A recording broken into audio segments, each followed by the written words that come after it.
What's going on, mother truckers? Happy Earth Day today. Hopefully, you guys are having a beautiful day, waking up, grabbing your coffee, doing your pre-trips, and getting ready to hit the road. Well, guess what? The commissioner of New York State wants to wish us happy Earth Day as well. And how are they doing this?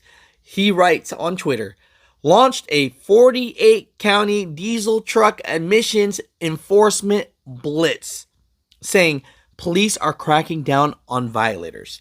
So they're going to make sure your filters are right. They're going to make sure that you did not delete your truck, and they're going to make sure that you're not idling. So there are truck drivers that are going to be sleeping at rest areas and places in these 48 counties that I'll put listed down below.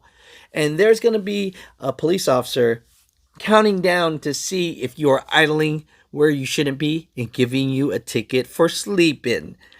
Thank you so much, New York State. Mother truckers, that's all I got to say.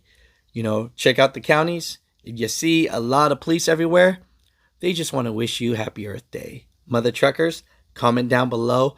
I'm just here to share information so that I can help you get on your way. Yeah, just keep on driving. New York State, just keep on, go. Just go.